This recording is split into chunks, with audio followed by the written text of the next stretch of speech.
Côté.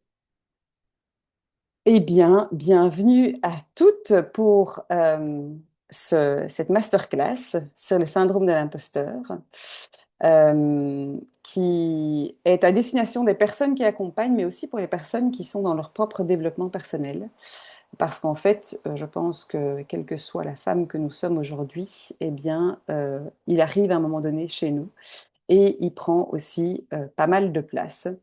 Donc voilà, l'idée c'est d'être passé vraiment maintenant ces 45 minutes ensemble pour parler de ce syndrome-là, parce que c'est pas juste un manque de confiance, même si c'est très fort relié et que c'est connecté à ça bien sûr.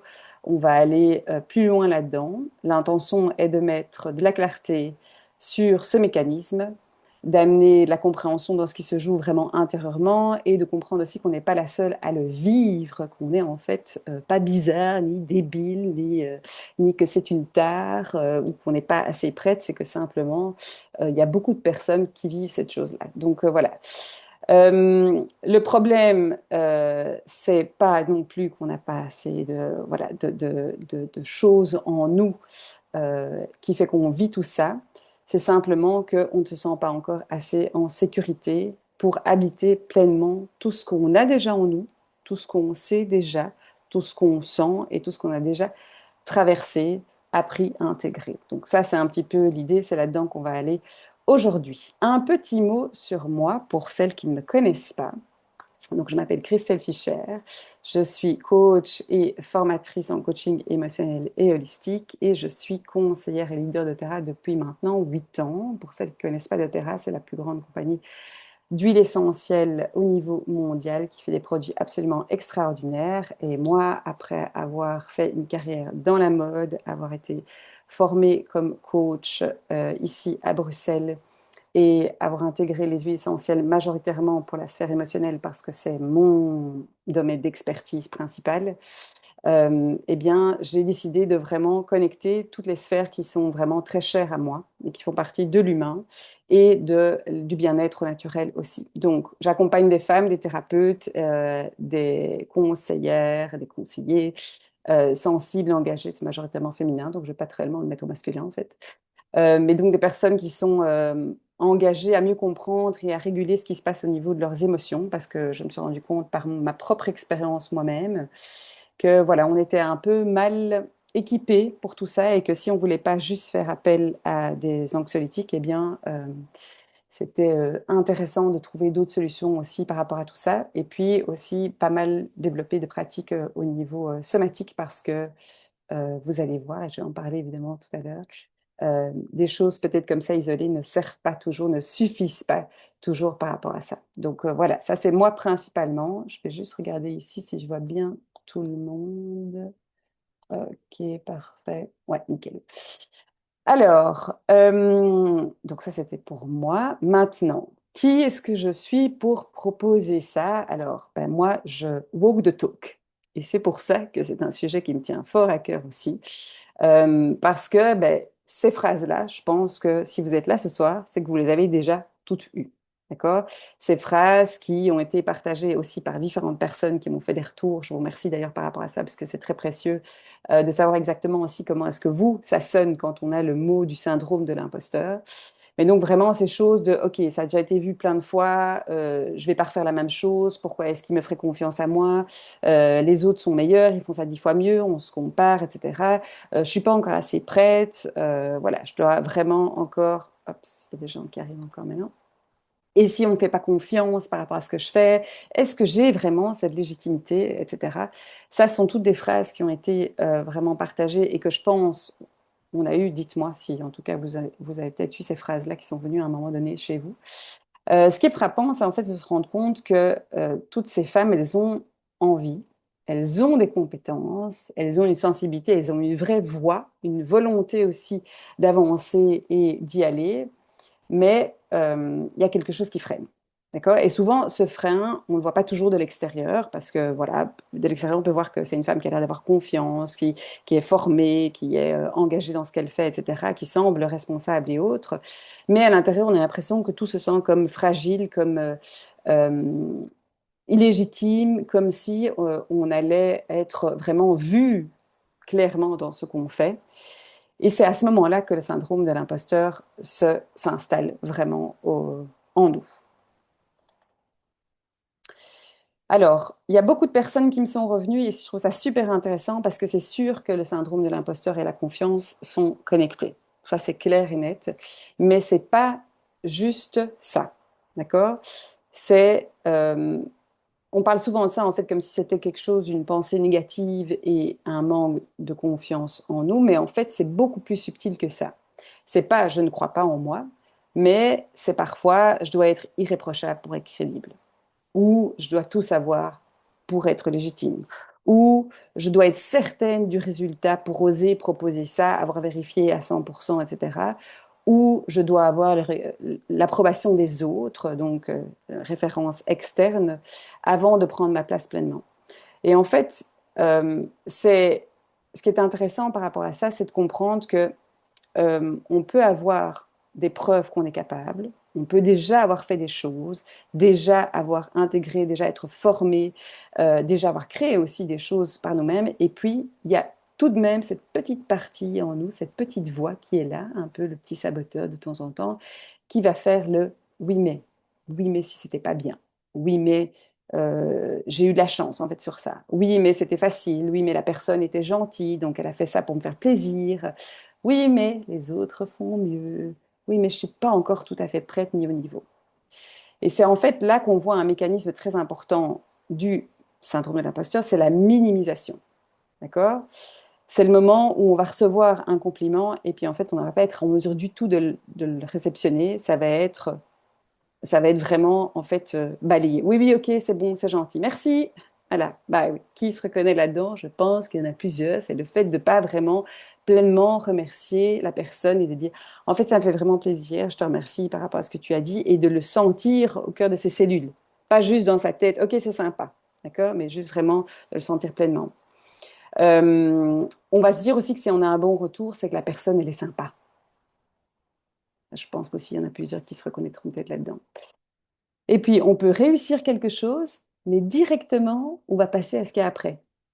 D'accord? Le fait de ne jamais pouvoir être satisfaite, de ne jamais pleinement profiter de ce moment où on peut juste célébrer cette étape, célébrer ce qu'on a pu accomplir, célébrer cette petite victoire, parce que on va se dire simplement qu'on aurait peut-être pu faire mieux, ou on va de toute façon passer à autre chose. Ça, c'est vraiment le syndrome de l'imposteur qui va créer comme un espèce de filtre dans notre cerveau qui va empêcher d'intégrer pleinement des preuves de notre compétence. Donc l'idée, c'est pas de dire simplement je suis pas compétente, mais c'est de simplement pas se rendre compte qu'on n'arrive pas à reconnaître, à recevoir et à habiliter pleinement sa compétence. Et ça, évidemment, ça a un impact sur nous. Et d'ailleurs, c'est très marrant, mais si on se rend compte que dans les sociétés, de manière générale, dans les compagnies, le nombre de personnes qui ont le syndrome de l'imposteur, ça peut vraiment créer un coût aussi réel à la société parce que ce sont des personnes qui vont peut-être perdre beaucoup de temps à refaire plein de choses. Ce sont des personnes qui vont peut-être toujours être un petit peu en deçà, de ne pas oser un moment de prendre leur posture. Et donc, ça va coûter à la personne de l'énergie, un manque de visibilité, bien sûr, des opportunités définitivement, mais ça, c'est pour nous aussi de manière générale. Ça va nous coûter du temps parce qu'on va peut-être refaire plein de fois les choses, etc., etc. Et donc, c'est sûr que tout ça, c'est vraiment de comprendre que ce sont des mécanismes qui font partie de ce fameux filtre que nous pose le syndrome de l'imposteur. Je sais qu'il y a eu deux, trois partages là, mais je vais juste, j'irai voir après. Ah, je suis démasquée, je suis l'imposteur. Ouais, bon, je pense qu'on l'est toutes. Ah oui, exactement. Ouais, c'est dingue, exactement. Merci de ton partage, Annick. Voilà, je repars avec ça. Tu peux être compétent sans encore te sentir légitime et c'est précisément là que le travail commence.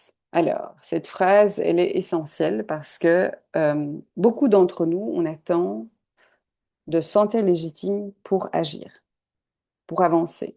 On va attendre de ne plus douter pour se montrer. On va attendre de se sentir vraiment prête. Et alors, qu'est-ce que c'est le vraiment prête?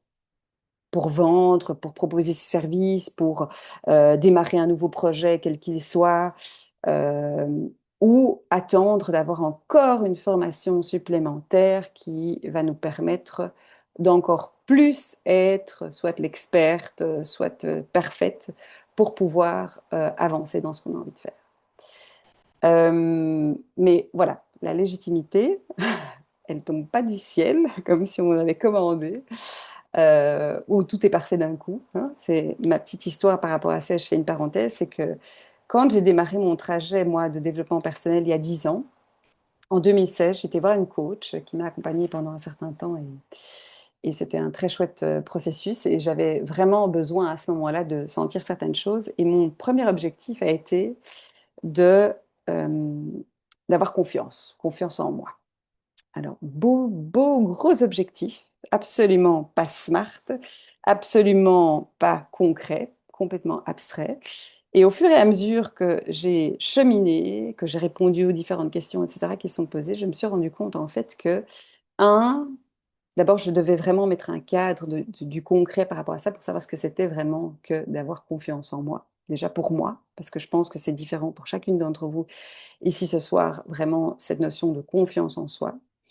Et puis deux, c'est que, en gros, la confiance en soi, c'est quelque chose qui se travaille toute une vie. Je ne peux pas, comme ça, du jour au lendemain, avoir confiance en moi. Ça ne fonctionne pas. Vous pouvez encore courir après et ramer, ramer. Ça n'arrivera pas. Voilà, je suis désolée si je déçois certaines d'entre vous, mais c'est le travail d'une vie, vraiment. Ça se construit au fur et à mesure. Ça se construit avec de la discipline, avec de l'expérience, avec toute une série de choses. Et encore, la confiance et l'estime, c'est différent.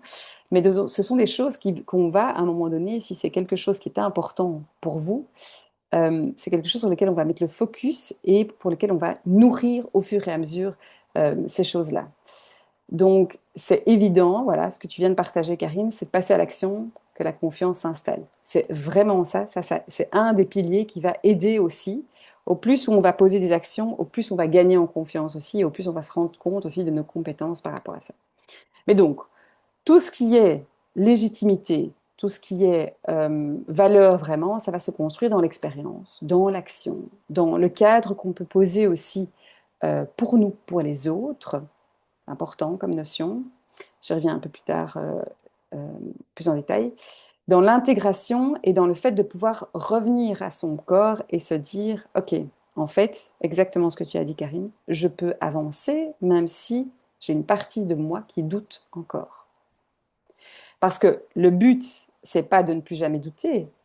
Le but, c'est de ne plus laisser le doute piloter toutes nos décisions et faire en sorte que ce soit lui qui est le lead sur tout ça. Je vais boire un petit coup, le temps que je me... Voilà, parce que je me rends compte que voilà, ça, c'est un truc que je dois toujours améliorer. Petite parenthèse de nouveau, c'est que je parle trop vite parce que je suis fatalement un petit peu stressée, ce qui est normal. À chaque fois que je fais une présentation, j'ai quand même quelque chose qui se crée en moi, c'est normal. Là que je dis que c'est voilà, mais c'est du stress positif, donc voilà, je tiens juste simplement à le dire. Donc, comme vous voyez tout aussi aujourd'hui, you are not alone. Vous n'êtes pas seul. Et même des personnes qui sont arrivées à des postes importants, qui ont fait une carrière incroyable, qui ont bardé de diplômes, etc., eh bien, elles ressentent le syndrome de l'imposteur.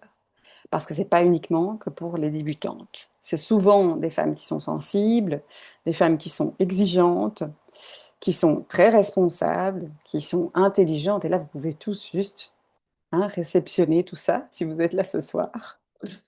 Qui ont des postes, évidemment, à des responsabilités, qui ont toujours très envie de bien faire. Et j'aime bien cet exemple de Maya Angelou que j'ai marqué là, qui est une auteure écrivain et qui fait des très très belles d'ailleurs citations si vous ne la connaissez pas. C'est, hop, je déplace ma petite tête.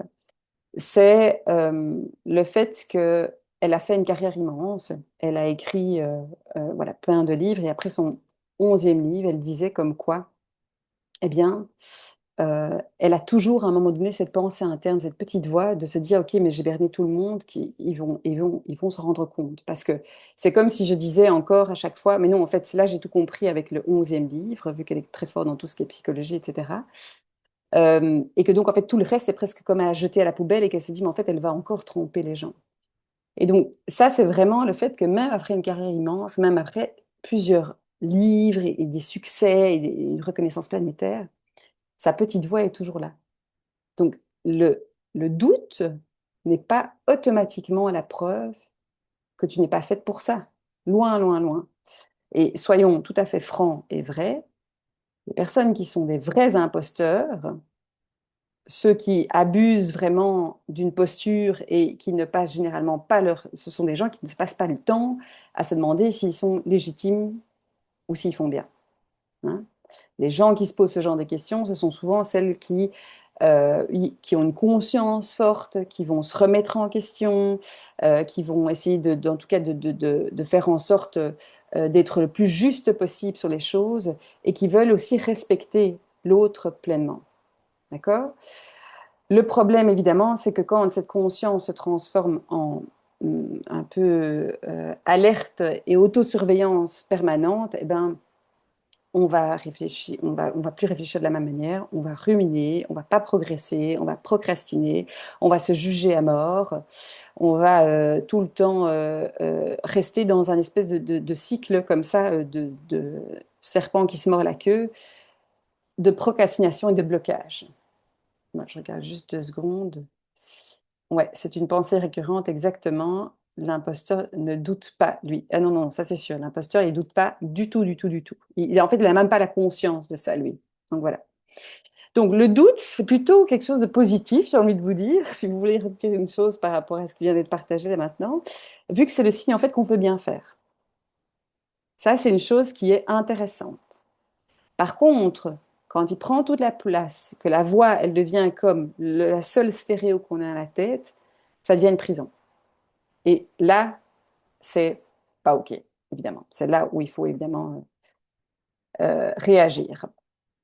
Alors, ça, j'aime bien aussi parce que je pense qu'on est toutes pas mal un peu dans l'accompagnement, ou en tout cas majoritairement, là, ici. Maintenant, c'est quand même des choses qui peuvent aussi faire écho à d'autres personnes. Euh, Quand la formation devient un refuge. Alors, évidemment, pour être clair avec tout le monde, je dis absolument pas qu'il ne faut pas se former.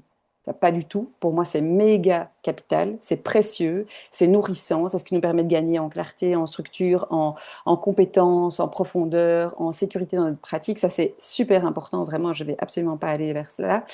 Par contre, c'est sûr faut mettre un peu une espèce d'éclairage là-dessus et d'être honnête avec soi-même. C'est que il y a une différence pour se former et intégrer les choses, pratiquer, structurer sa posture, développer ses compétences beaucoup plus, et se former toujours en fait pour reposer le moment d'oser vraiment pleinement. Ça, c'est quelque chose qui pose souvent problème aussi parce que c'est je vais encore acheter une formation. Ok, non, mais là, je suis pas encore prête, donc il faut vraiment que j'ai encore quelque chose. Et c'est là où, voilà, on a ces petites voix intérieures qui vont dire, ok, quand j'aurai cette formation-là, je serai prête, quand j'aurai ce fameux diplôme, ce fameux certificat, je pourrai me montrer pleinement, alors qu'on en a déjà en fait 10 derrière, ou qu'on a déjà en fait des choses qui montrent qu'on est compétente. Quand j'aurai plus d'outils aussi, je pourrai enfin démarrer ce que je veux faire. Et puis quand j'aurai plus de légitimité, je pourrai vendre. OK? Ben non, non. Parce qu'en fait, tout ça, c'est quoi? C'est la peur en nous d'être vue, d'être jugée, de ne pas être parfaite. Et donc, en fait, on demande toujours plus, toujours plus, toujours plus, toujours plus. Et ça vient juste, en fait, continuer de nourrir cette espèce de faille en nous qu'on a. Et quand je dis ça vraiment, c'est prenez des formations pour développer tout ce que vous avez déjà, tout ce que vous avez envie de développer complémentairement, de vous expanser à fond, mais ne le faites pas pour fuir et ne pas oser de nouveau par rapport à ça. C'est simplement ça. Parce que ben, c'est important évidemment de se nourrir intellectuellement et de se développer, mais c'est pas juste quelque chose qui va rentrer dans notre tête si on l'intègre pas pleinement. C'est comme ce que je disais tout à l'heure, si quand vous réceptionnez un compliment ou un cadeau, si on n'a pas cette connexion avec notre corps et le ressenti qu'on peut en avoir, ben en fait, y a pas, ça ne se passe pas. D'accord? Donc voilà, donc il y a beaucoup de femmes en tout cas que moi j'accompagne, beaucoup de personnes qui sont dans le bien-être, qui restent souvent coincées dans cette phase où en fait elles savent énormément de choses, mais elles ne s'autorisent pas du tout à les habiter pleinement. Et c'est pas du tout un problème de savoir, mais c'est un problème d'incarnation profondément au niveau de leurs cellules et au niveau de leur corps et de leur pratique. Alors, si moi je peux parler de ça aujourd'hui, et je pense que si certaines ont vu un petit peu ce que j'ai partagé dernièrement, c'est que moi je la connais très bien, cette voix, comme certaines l'ont dit aussi dans leur partage et dans le chat.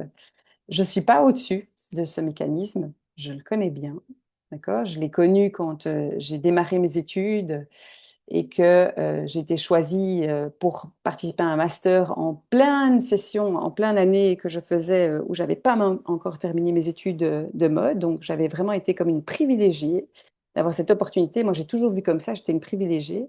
Et jamais j'arrivais à intégrer le fait que j'avais eu cette opportunité parce que mon boulot était bon, parce que j'avais des compétences, parce que j'avais une ouverture, parce que j'avais une créativité, parce que j'avais une vision. Voilà. À ce moment-là, au moment même, là je peux le dire parce que j'ai du recul, mais à ce moment même, c'était vraiment, OK, j'étais choisie dans les 15 personnes parmi 150 pour participer à ce master, avoir une bourse et partir à Paris pendant un an pour étudier.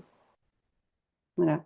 J'étais dans un environnement extrêmement exigeant, évidemment, et très, très impressionnant. Quand j'ai été engagée aussi chez Karl Lagerfeld à Paris et que je me suis retrouvée à côté de lui à lui montrer mon book, je me souviens de ce sentiment de me dire qu'en fait, il est en train de faire plaisir parce qu'il se dit que, comme il avait déjà engagé une Belge et un Belge dans son studio et que mon école était bonne, ben voilà, ça allait bien en fait avec cette personne-là parce qu'elle était belge, parce qu'elle avait voilà. Et donc en fait, c'est dingue tous les mécanismes internes que j'ai eu à ce moment-là de me dire, en fait, c'est juste pas moi qui ai fait ça. Non, non, non, c'est juste, on a fait ça parce que soit on avait personne d'autre, soit on a voulu se dire, OK, ben elle vient de là, donc c'est OK, c'est une certitude, voilà, c'est une sécurité par rapport à ça. Mais donc voilà, donc mon boulot aussi, pareil, quand je suis devenue directrice de studio, j'ai douté. Quand j'ai fait mes premiers ateliers sur la thématique des émotions avec doTERRA et les huiles essentielles, ça a été vraiment, voilà, moi je me suis formée au moment même et puis j'ai été transmettre ça directement pas parce que voilà, je découvrais en même temps que je transmettais et c'est souvent là qu'on apprend le mieux et qu'on gagne le plus en confiance aussi, évidemment. Quand j'ai fait ma première scène avec 200 personnes, je me souviens que voilà, je perdais même mes moyens tellement que j'avais ouais, j'avais vraiment ce stress qui était là et ce truc de dire, mais en fait, pourquoi est-ce qu'ils m'ont choisi moi? Ok, c'est peut-être parce qu'ils ont eu personne d'autre. Et donc, ils m'ont choisi moi. Et pareil ici, pour ma formation, qui est quand même le truc que j'intègre le plus en fait dans mon quotidien, qui fait partie de moi intégrante, que je pense que je suis la meilleure personne pour pouvoir transmettre parce que j'ai vécu tout ce que je donne aujourd'hui eh bien, à chaque grand changement, à chaque grande expansion pour moi, j'ai eu d'office cette période de contraction importante. Et ça, c'est hyper important de comprendre que cette petite voix, elle va toujours être dans cet espace de contraction, de qui est-ce que tu crois être pour faire ça. Donc, simplement pour vous rassurer que je ne suis pas au bout du process et je n'ai pas complètement enrayé, comme je voyais certains partages au début, le syndrome de l'imposteur. Par contre, c'est vraiment l'idée qu'en fait, on change cette relation avec cette voix intérieure, avec le syndrome de l'imposteur. Parce qu'en fait, aujourd'hui, je me rends compte de quand il se manifeste, je peux l'entendre, je vois que tu es là, je sais que tu essayes de me protéger, je sais que, voilà, que c'est pour mon bien, soi-disant, mais tu vas pas décider à ma place. Ok, c'est plus toi qui as le lead, parce que le but, c'est pas de devenir quelqu'un qui a plus de doutes, mais le but, c'est d'être quelqu'un qui avance, qui transmette, qui offre ses services, qui fasse valoir son unicité, les belles choses qu'elle a à faire montrer au monde aussi, même quand on a cette partie de doute qui est encore là. Ça, c'est vraiment super important de comprendre qu'on n'est jamais à 100% sans le doute. Alors, donc, dans la compréhension un petit peu plus profonde de ça, comme je disais, c'est une stratégie de protection. Et c'est pas toujours un message juste non plus qu'on entend de cette petite voix. D'accord? C'est pas toujours notre intuition non plus. C'est là que ça devient subtil un petit peu. Et c'est pas toujours non plus, définitivement, une preuve que tu n'es pas prête. En fait, c'est souvent ton système nerveux qui passe en mode alerte. Et quand ton système nerveux est en mode alerte, eh bien, il va chercher le danger. Ok, qu'est-ce qui se passe? On va me juger, je vais échouer, je vais être rejeté, je vais être critiqué, on va m'humilier, je vais être vue dans ce que je suis vraiment. Ouh là là là là là. Parce qu'alors, à ce moment-là, on a le discours intérieur qui nous dit, OK, mais c'est pas assez bien, en fait. Tu devrais déjà savoir tout ça. Ou, comme j'ai dit tout à l'heure, ben, elle, en fait, elle fait ça mieux que moi. Donc, pourquoi est-ce que moi, j'irais le faire? OK?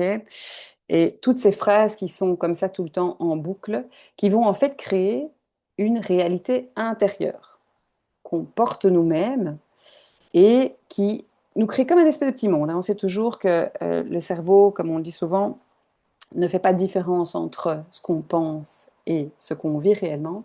Et donc là, on se crée tout un petit monde parallèle avec la petite voix de l'imposteur, vous l'appelez comme vous voulez. J'ai une très chouette amie ici qui me dit que c'est Yvonne qui prend souvent le lead de sa tête. Et donc, c'est ce moment où on va se contracter. On va repousser les échéances, hein. Je ne vais pas vous mentir que je me suis dit aussi, non, non, non, je ne suis pas prête, je vais changer la date de ma masterclass, etc. Non, non, non, voilà. Ben non, en fait, à un moment donné, il faut y aller, il faut y aller. Sinon, tu vas te surpréparer, tu vas bien sûr éviter de faire les choses, tu vas bien sûr te comparer, etc., etc. Et bien sûr, tout ce qu'on ressent à ce moment-là, eh bien, ça va influencer ce qu'on ose faire ou pas, vu qu'on croit quelque part que c'est une forme de réalité. Et là, il y a un truc qui est très intéressant que j'aborde dans ma formation en général, qui est un modèle spécifique en coaching qu'on utilise, qui permet en fait de vraiment comprendre les mécanismes de nos pensées et de comment est-ce qu'on peut décrypter tout ça pour remettre de la rationalité dans le système. Et en fait, éviter de rester dans ce truc où on se crée un monde parallèle où de toute façon, on n'est pas prête, on est nul, on n'a pas assez de formation, qui on est pour faire ça, etc., etc. Et l'idée, c'est pas non plus de commencer avec des affirmations positives comme ça pour aller essayer d'inverser complètement le système, même si je suis très fort sur les affirmations positives, elles aident vachement. Mais c'est plus que il faut d'abord reconnaître en fait qu'est-ce que l'imposteur il dit quoi. De lui donner une voix, de lui donner un espace pour vraiment pouvoir en fait s'exprimer, prendre sa place et plus être dans le truc de OK, je mets le couvercle sur la casserole et je veux plus savoir ce qu'il en est, je fais comme si hop, j'entendais rien. Et souvent, moi c'est un sujet que j'aime bien travailler parce que ben, le corps il sait avant le mental souvent. C'est évidemment une activation qui se passe aussi dans le corps parce que souvent on va avoir voilà, l'estomac qui est beaucoup plus noué, la gorge peut-être qui commence à un petit peu voilà, se serrer, le fait qu'il y ait certaines choses qui sortent moins facilement, une respiration beaucoup plus saccadée, beaucoup plus forte. Avant même qu'on ait en fait une pensée claire, notre corps va déjà réagir, d'accord? Si on doit commencer, je sais pas moi, à parler devant une scène, eh ben, on va avoir peut-être voilà, le moment où on a envie de tout sauter, où on a envie voilà, de boire beaucoup parce qu'on sent qu'il y a quelque chose au niveau de la gorge. Au moment où peut-être on doit, je sais pas moi, parler de ses services, eh ben, on va sentir que tout notre système se met en mode panique, différent, ok, on trouve plus ces mots, etc., etc. Et là, on pense évidemment, comme d'hab, hein, notre petite voix nous dit, bah, on n'est pas prête, en fait. Mais c'est surtout parce qu'en fait, c'est notre corps, dans un premier temps aussi, qui est connecté avec notre mental, qui se sent pas encore en sécurité dans cette posture-là. Et donc, c'est vraiment cette capacité à pouvoir euh, accompagner ce processus de voix qui est là et de savoir comment est-ce qu'on peut revenir dans son espace de sécurité, comment est-ce qu'on peut remettre notre corps en sécurité dans cet espace-là. Ça fait une vraie différence. J'adore cette phrase. Si tu veux arrêter de te sentir comme une imposteur, tu dois aussi arrêter de penser comme une imposteur. pas en mode pensée positive, ça c'est sûr. L'idée, c'est de pas simplement aller, comme je le disais, plaquer des affirmations positives sur un système nerveux qui est déjà en mode alerte et en mode panique, mais c'est de simplement apprendre à reconnaître le discours intérieur qu'on a.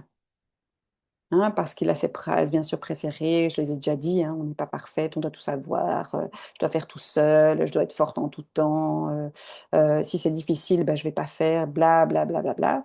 Et donc l'idée, c'est de vraiment travailler sur cette modulation mentale aussi, à la fois de ressenti dans le corps, mais aussi de modulation mentale. C'est pas de mentir à notre cerveau, mais c'est de lui proposer une lecture peut-être un peu différente.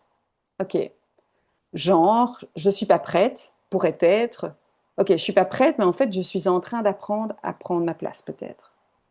Ou je suis en train d'apprendre cette compétence-là, et donc, en la transmettant, je sais que je vais déjà beaucoup plus intégrer certaines choses.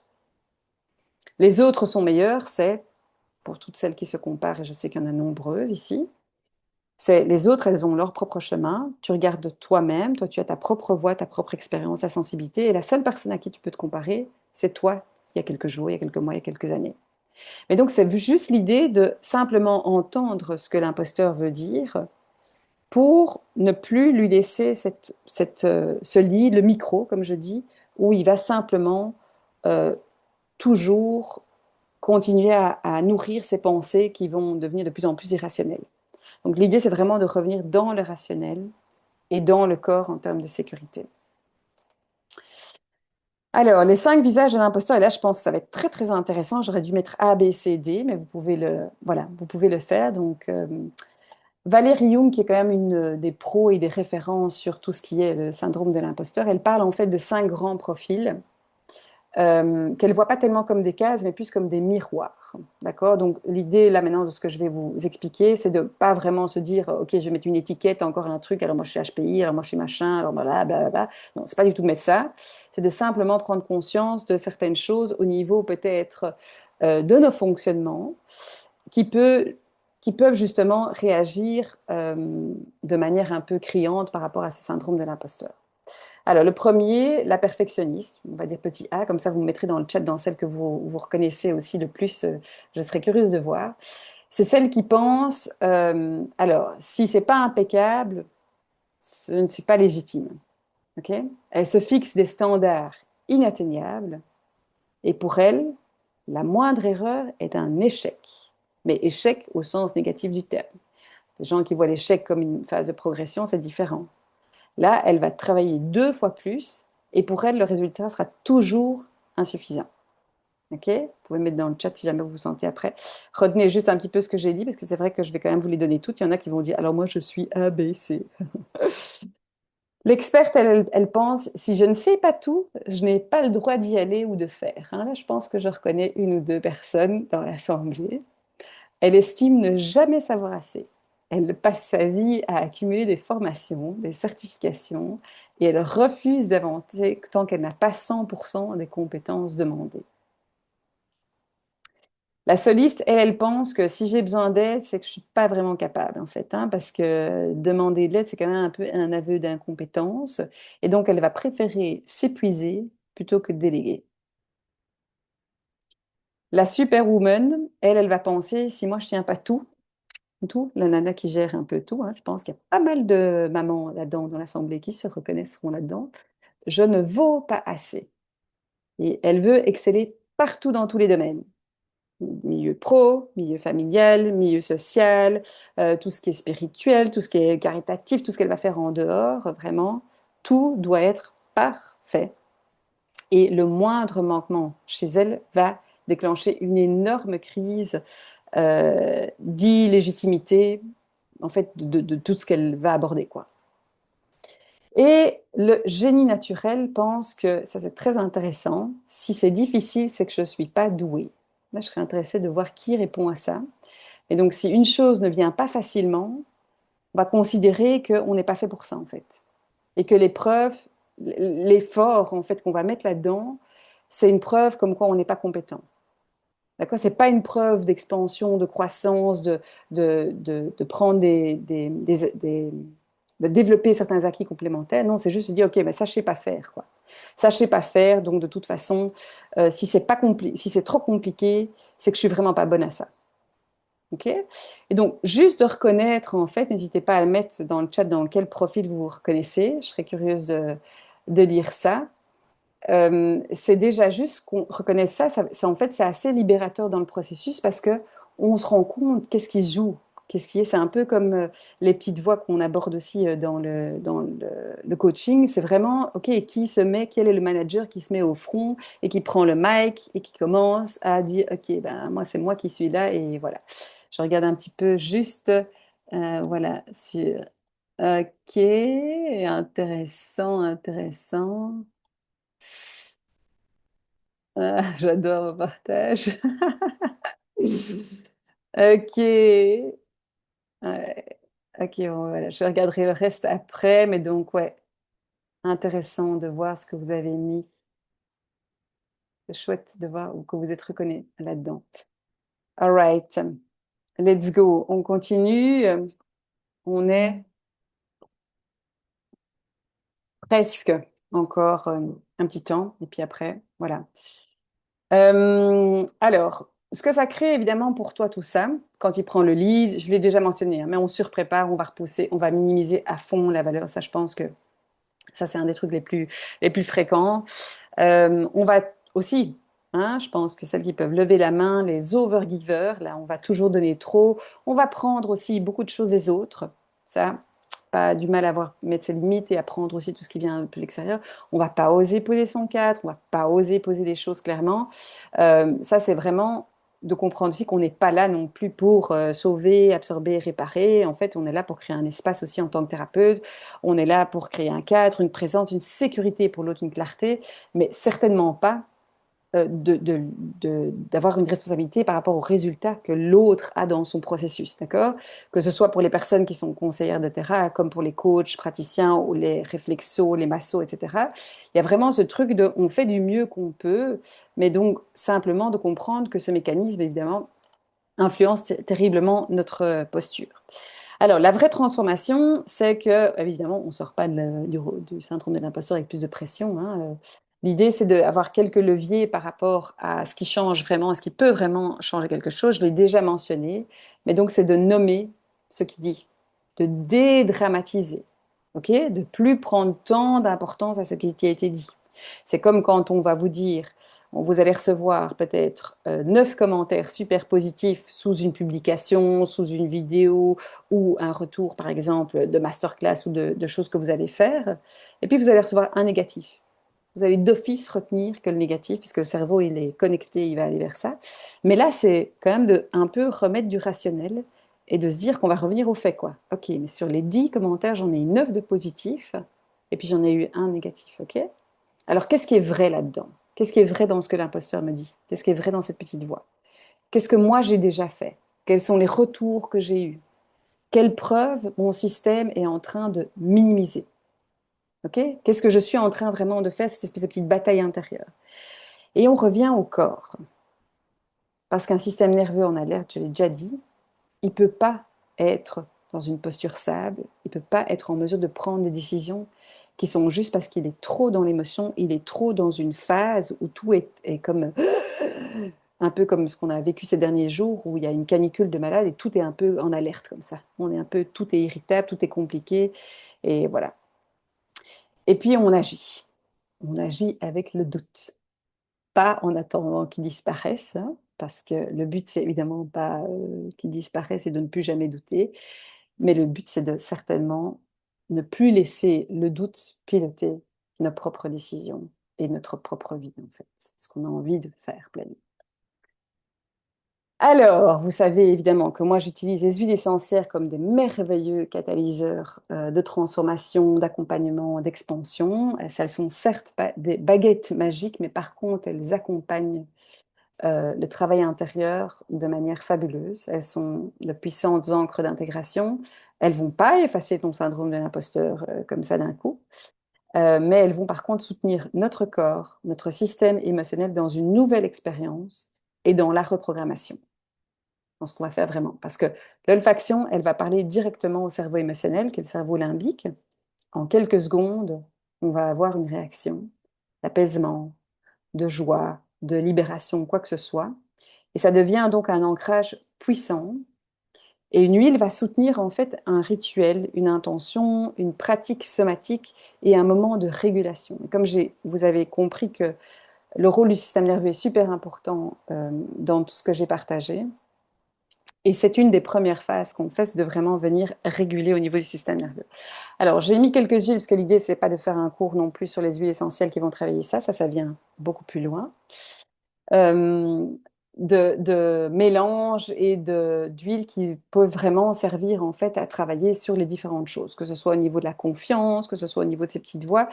Donc voilà, le Forgive, par exemple, qui est un très beau mélange, va accompagner surtout le travail sur l'auto-jugement, sur toutes les pensées négatives qu'on a, sur toute l'autocritique, tout ce petit saboteur qui est en nous, pour nous permettre justement de shifter et de, comme je dis, c'est un peu le mélange plug, un peu la prise qui va faire jour-nuit, qui va nous permettre vraiment d'avoir un impact direct au niveau de notre cerveau pour arrêter de tourner dans ces ruminations mentales qui nous détruisent en fait.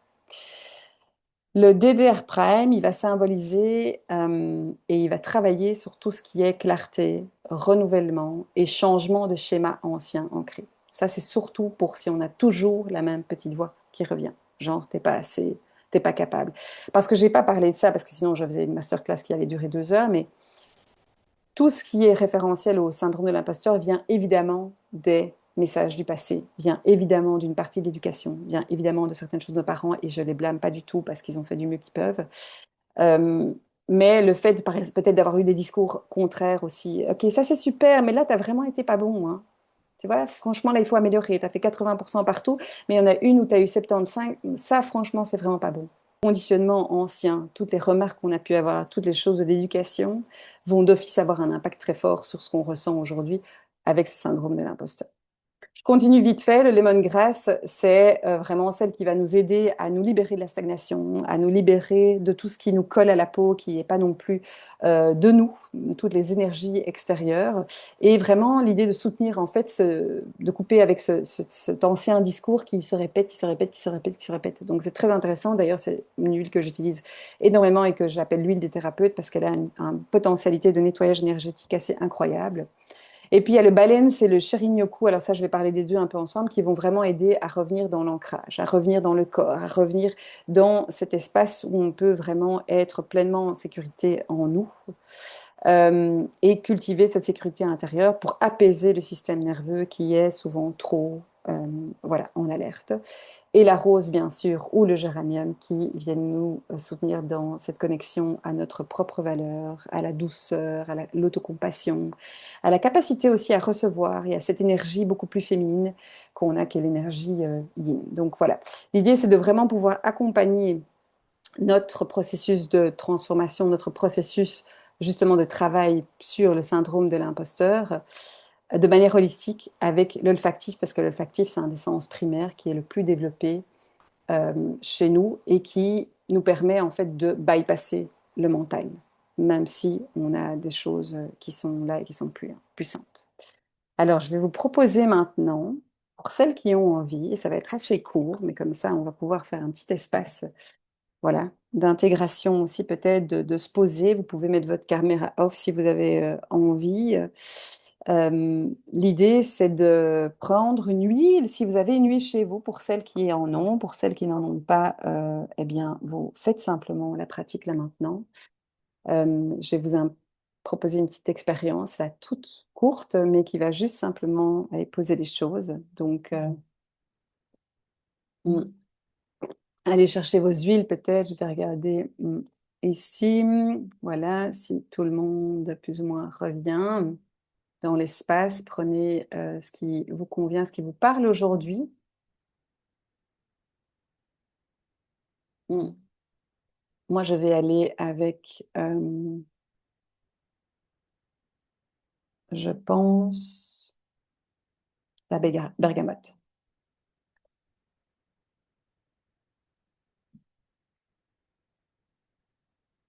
Voilà. All right. Vous êtes bien, toutes? Ready? OK. Alors, posez-vous, je vais pas mettre de musique parce que ça galère toujours quand je dois sortir le son. Donc voilà, je vais simplement être là maintenant. Donc je vous propose de vous poser si vous êtes assis, si vous êtes couché, si vous avez envie de vous mettre couché, mais ça va pas durer super longtemps non plus. Donc voilà. L'idée, c'est de simplement prendre ce moment pour toi, pour vous ici. Si c'est pas OK, vous ne devez pas fermer les yeux, vous devez bouger, vous faites ce que vous voulez. Mais voilà, sinon, je vous invite simplement à écouter et à être là et à réceptionner simplement les choses. Donc, je vous invite à utiliser votre huile, à la mettre sur vos poignets ou à l'endroit où vous avez envie, peut-être sur votre cœur aussi, éventuellement, sur votre chakra du cœur, au milieu des deux seins. D'accord? Et vous posez pleinement dans cet espace ici. Respirer, prendre quelques grandes inspirations. Libérer aussi pleinement. Souffler. Libérer ce qui doit l'être. Ralentir votre rythme. Laisser les effluves faire leur travail.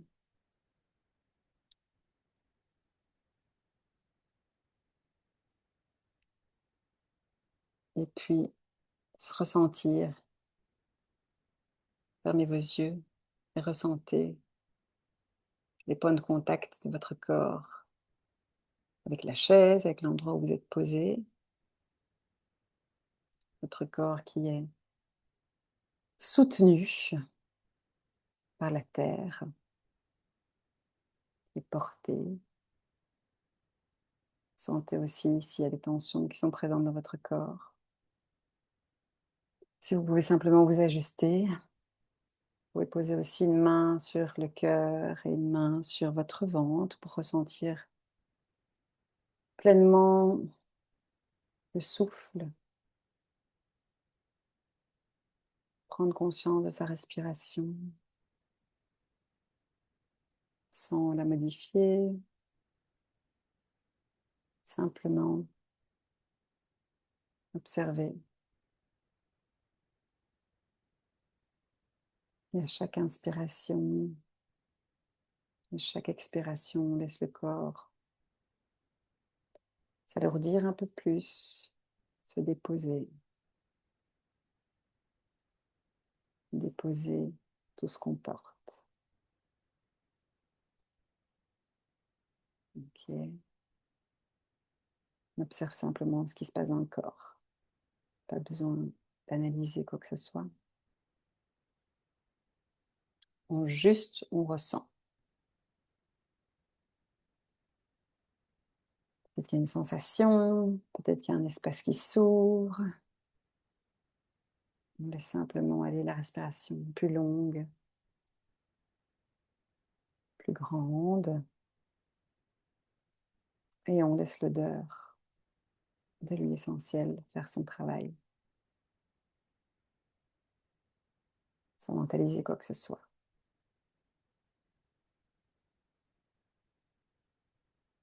Maintenant, je vais t'inviter à prendre contact et voir cette part en toi qui doute, cette voix qui se ressent comme le syndrome de l'imposteur. Observe simplement comment elle est, si elle a une forme particulière, si c'est une phrase qui est présente, pas de jugement. N'essaye pas non plus de la faire taire absolument, ni de combattre quoi que ce soit. Juste prendre conscience de sa présence et l'écouter autrement.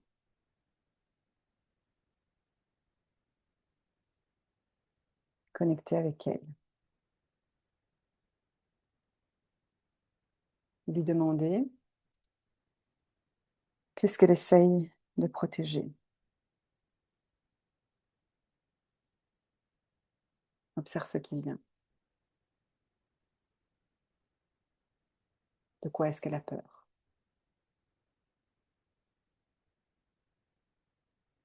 si tu prends pleinement ta place, si tu oses faire cette chose que tu voulais faire.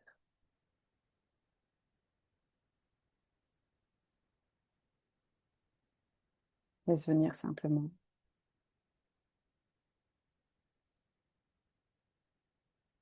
De quoi elle aurait besoin aujourd'hui pour te laisser avancer, pour te laisser être pleinement.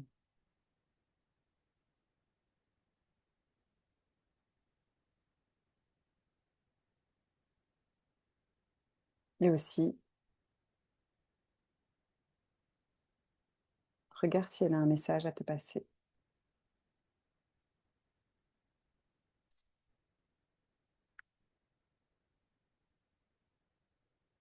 Respire profondément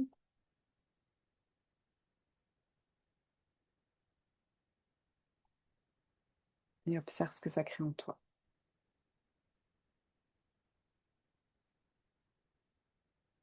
Est-ce qu'il y a de la tension? Est-ce qu'il y a de la contraction? Peut-être de la tristesse ou de la colère? Ou peut-être qu'il y a de la compassion, un peu de douceur, un peu de compréhension.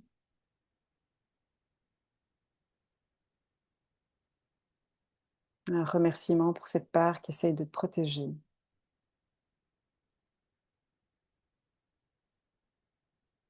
parce qu'elle pense comme ça que tu es en sécurité.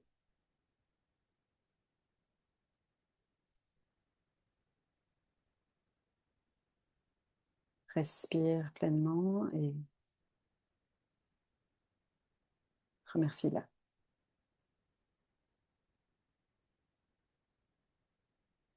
Merci d'avoir été là. Merci de rester vigilante. Je suis en sécurité. Je sais au fond de moi-même que j'ai besoin de tester des choses et de prendre des petits risques pour avancer.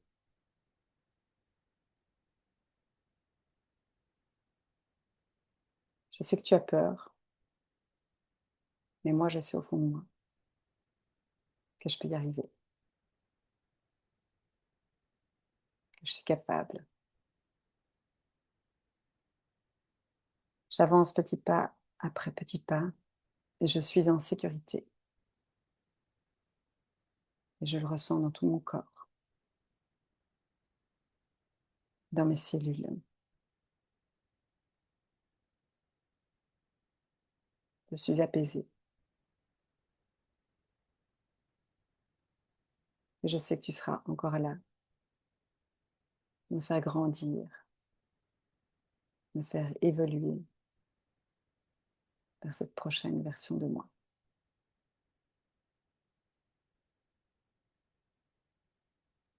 Je n'ai pas besoin d'être parfaite pour y aller. J'ai juste envie d'avancer à mon rythme et de me libérer de ce qui me bloque.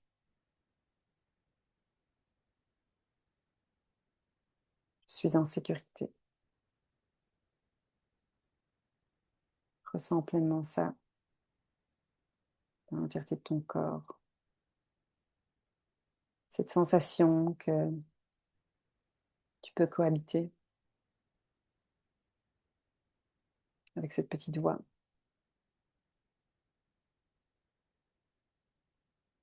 Et là, merci d'avoir été là, de montrer le chemin pour grandir et évoluer.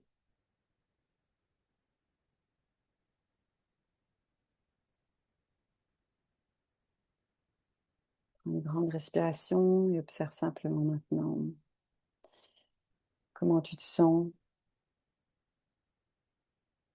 qu'est-ce qui te vient, s'il y a des mots, s'il y a un ressenti. Il n'y a rien de spécifique à faire, juste constater ce qui est là et te féliciter d'avoir connecté avec cette petite part de toi. tu penses destructrice.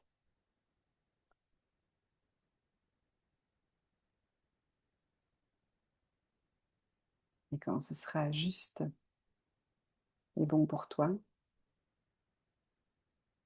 tu peux commencer à bouger un petit peu tes mains, tes pieds peut-être, prendre conscience de l'espace dans lequel tu es. Et revenir pleinement dans l'ici et maintenant.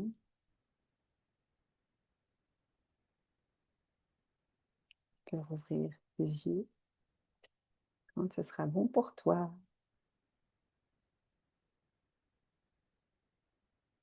Right. N'hésitez pas à me partager dans le chat si vous avez envie ce que c'était que de ce que vous avez ressenti, comment vous vous sentez maintenant aussi peut-être, s'il y a eu des phrases, peut-être n'hésitez pas à les noter pour vous, qui sont venues et qui voilà, sont popées au moment où vous avez été rencontrés à cette partie.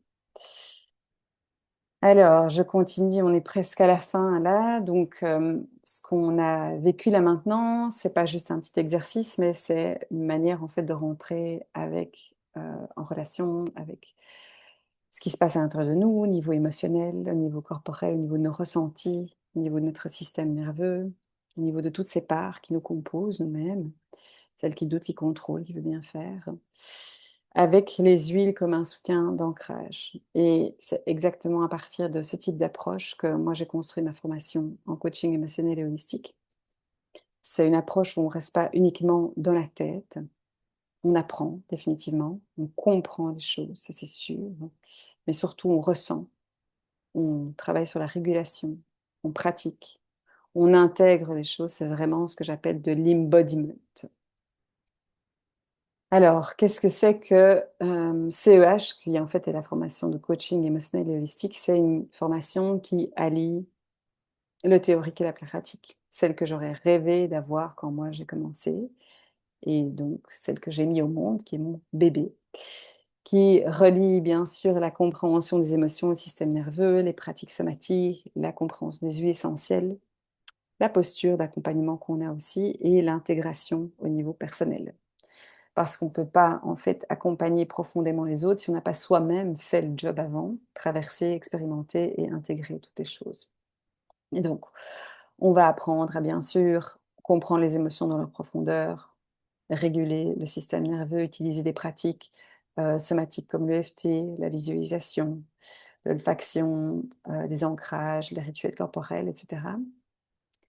Bien sûr, travailler avec les huiles essentielles qui sont de véritables outils et de véritables leviers émotionnels pour soi-même et pour ceux qu'on accompagne.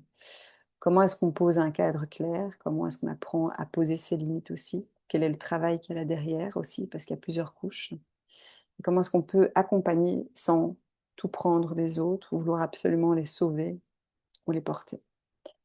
Et l'objectif, c'est de ne pas juste connaître une boîte à outils, même si c'est une magnifique boîte à outils, mais c'est de savoir comment est-ce qu'on peut utiliser tout ça, comment est-ce qu'on peut les intégrer et dans quelle posture aussi on peut faire ça.